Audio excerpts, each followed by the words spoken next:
पूरी सिंध जियां मीरपुर माथिलो में भी वक़्फ़े सां बरसात किथे घटि किथे तेज़ वारो सिलसिलो जारी आहे। बरसात तबाही मचाए छॾी आहे। शहर जे मुख़्तलिफ़ रोड रस्तनि ऐं पाड़नि, Nisar pump, Haider Shah colony, Kausar colony, Jahanpur Sharif में पाणी काहे पियो आहे। बीठल पाणी तलाउनि जो ॾेक ॾेई रहियो आहे। गुज़िरियल केतिरनि ॾींहंनि खां बरसात जो सिलसिलो जारी आहे। बरसात पवण सबबि केतिरा ई हादसा पिणु पेश आया आहिनि, पर ज़िले इंतज़ामिया अघूर निंड सुतल आहे। अफ़सोस सां चवणो थो पए त काफ़ी अरसे खां बारिशुनि जो सिलसिलो शुरू आहे ऐं पाणी घटियुनि में, गलियुनि में, मोहलनि में जहिड़ो कि समुंड जो ॾेख ॾिए थो।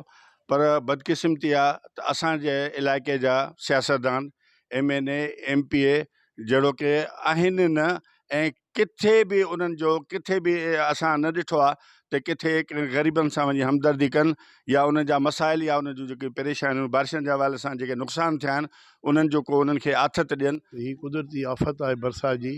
तव्हां ॾिसो त घटि में घटि 3 फुट पाणी पूरे शहर में पियो घुमे, माण्हू ॿेड़ियूं पिया हलाइनि। मूंखे अफ़सोस इहो थिए थो त घोटकी जो डिस्ट्रिक्ट DC साहब ऐं हितां जा चूडियल नुमाइंदा MP MNA साहब कराची में वॾनि बंगलनि में आराम था कनि। हिते जी अवाम मरी चुकी आहे। हिते सां जेको ज़ुल्म थिए थो, जेकॾहिं माण्हू मरी थो वञे त उनखे राश पाणी मां खणी माण्हू एम्बुलेंस घर अस्पताल ताईं पुॼाइनि था। असांजे तरफ़ां इहा बरसाति थी आहे। बाक़ी असां जेको आहे मथे जीअं DC साहब आहे या जेके असांजी ज़िले जी क़यादत आहे घोटकी ज़िले जी, उनखे असां मथे इहे शयूं हाईलाइट बि कयूं आहियूं, पिक्स वग़ैरह बि मोकिलियूं आहियूं। त इंशा ताला उन जे नाले सिंध गवर्नमेंट जेको आहे हिकिड़ी टीम जोड़ी आहे जंहिंमें सरदार मंगुन खान मार खे जेको आहे जो हेड रखियो अथनि डिस्ट्रिक्ट जे लाइ। ऐं इंशा जल्दी असां हिते टैंकियूं वग़ैरह घुराए पाणी कढाईंदासीं। माल ताईं कोई भी सिंध हुकूमत जी तरफ़ खां या डिस्ट्रिक्ट घोटकी जी तरफ़ खां आला अमलदार जेके असांजा MP MNA मिनिस्टर पंहिंजो सो आहिनि घोटकी जा आला अमलदार, उन्हनि जी तरफ़ खां कोई बि उपाउ न वरिता विया आहिनि। ऐं पाणी असांजो बीहजी वियो आहे।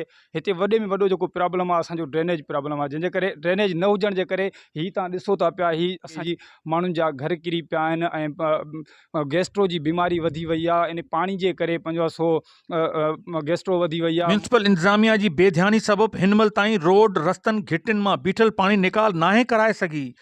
करोड़ों रुपया बजट हूंदे शहर ते ₹1 ख़र्च नाहे कयो वियो। शहरनि मुतालबो कयो आहे त फौरी तौर ते पाणी निकाल करायो वञे। कैमरामैन टीम सां गॾु अशरफ बुखारी, सिंध TV न्यूज़, मीरपुर माथेलो।